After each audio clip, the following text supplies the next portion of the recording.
resuming debate, the Honourable Member for Kootenay-Columbia. Well, thank you, Madam Speaker, and I'm pleased to speak out on Bill C-21 today.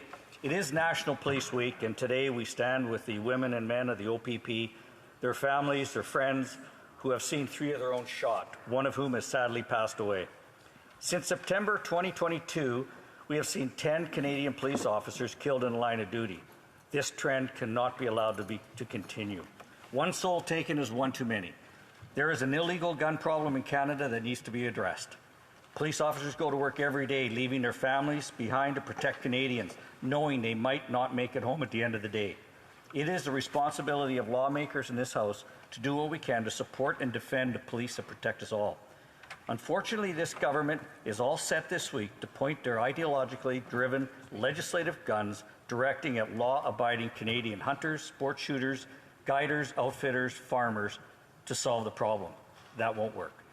It appears this government, with the support of NDP, has replaced an evidence-based system with a politically driven, ideologically based system void of evidence. How else can we explain the war on hunters in Kootenay-Columbia? The constituents in my riding are perplexed by this, so on their behalf, I recently asked the Minister of Public Safety if he could share with me what percentage of crimes are committed by criminals with illegal guns versus percentage that are committed by law-abiding Canadians who have legal guns. In an evidence-based legislative system, this is a logical question to ask. It requires a logical answer based on the facts of what is actually happening on the streets and communities across our country. I received a non-answer from the Minister. Madam Speaker, today, I'd like to answer that question for all Canadians, and specifically those in my riding of Kootenay-Columbia who have been in contact with my office expressing concern over the actions of the government. After 35 years in policing, I know the answer. Very few legal gun owners using legal guns.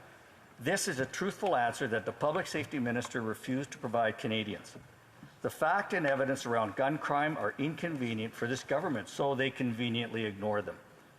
Conservatives won't ignore them, and we will continue to stand up for law-abiding Canadians. We will go after gangs, organized crime, and provide our policing agencies and border services with funds needed to effectively stem the importation of illegal guns.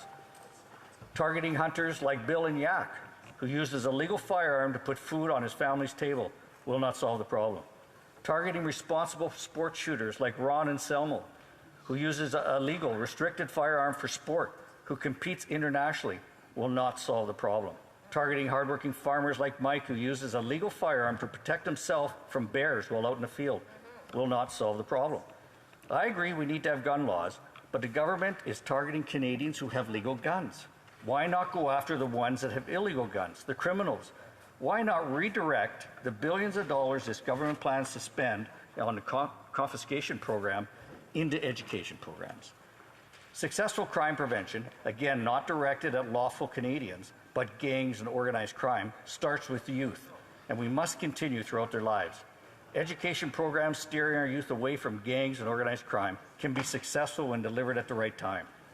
Scrap Bill C-21. It is not effective and will not be successful.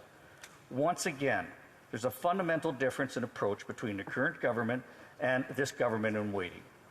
On this side, you have an evidence-based approach, and on that side, you have a politically driven, ideological approach. And this isn't just on guns where we see this approach failing. Housing, violent crime, bail policies, addictions. After 8 years, it all feels broken. The evidence won't be found on the front street of Sussex Drive, but it is happening in real time in cities like Cranbrook and Nelson, in my riding, where chaos and disorder is rampant.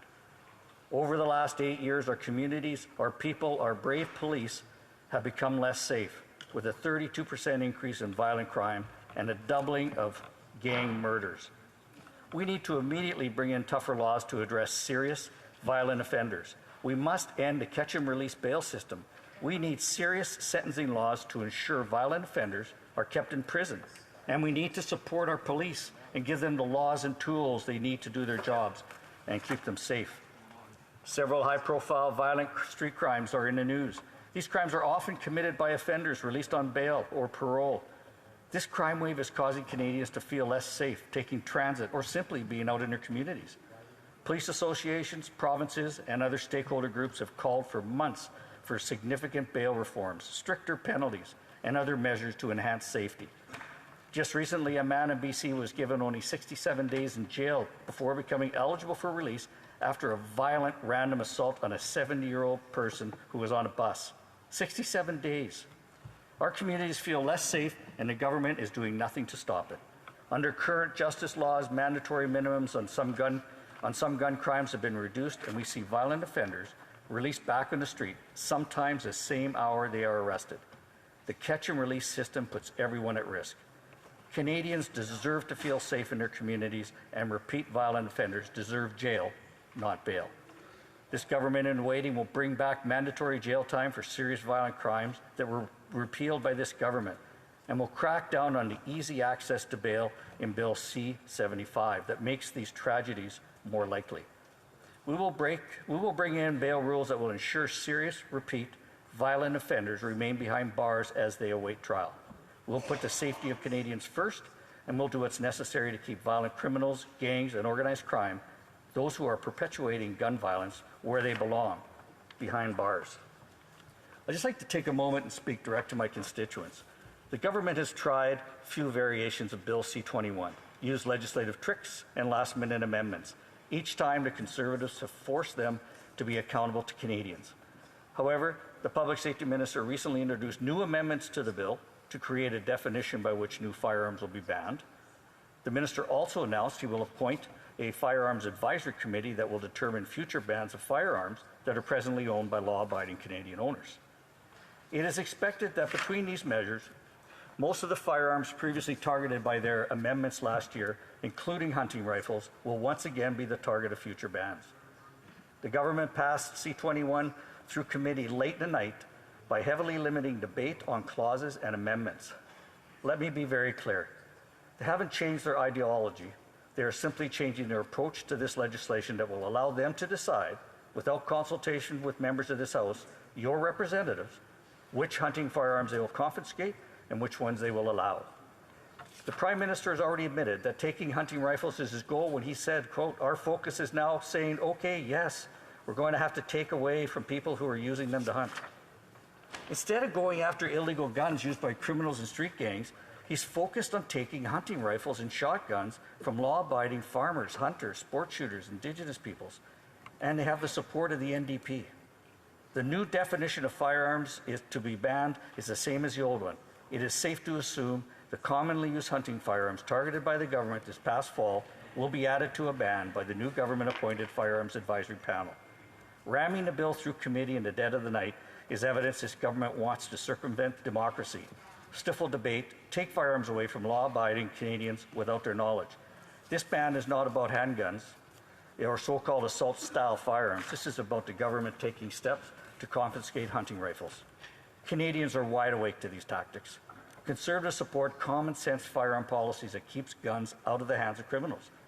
The government in waiting will invest in policing a secure border rather than spending billions confiscating firearms from law-abiding farmers, hunters, sport shooters, Indigenous Canadians.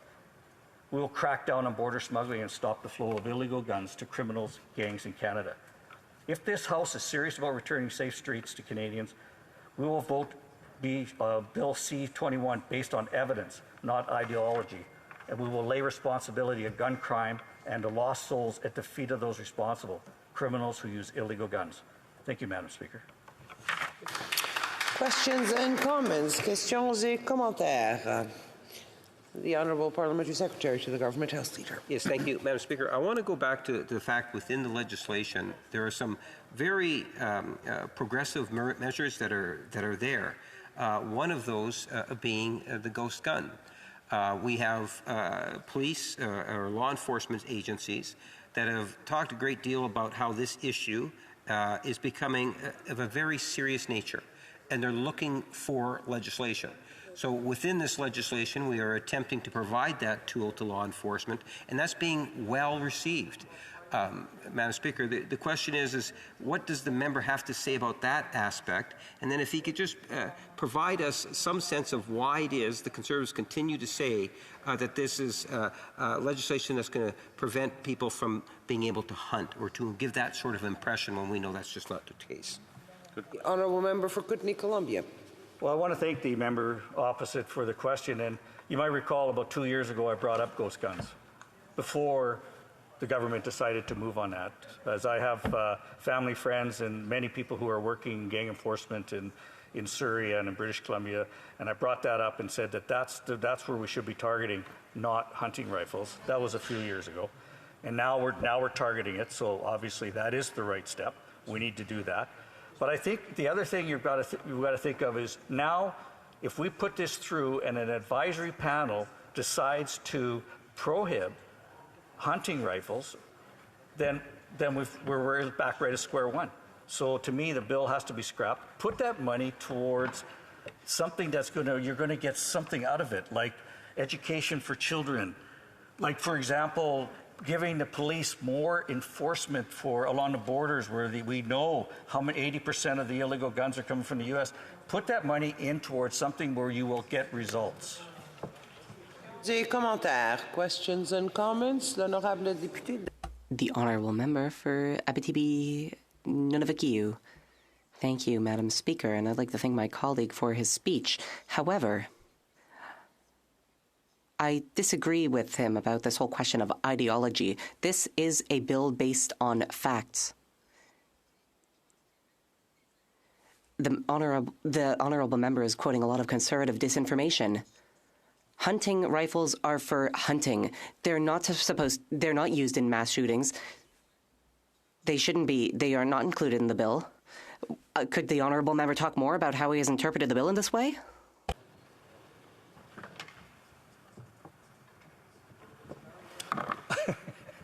I didn't see that it was on. I want to thank the member for the question. And when you talk facts, you show me a fact where seizing legal guns from legal gun owners is going to have a benefit, and that's what's in this bill. So no, it's not fact-based, it's ideology.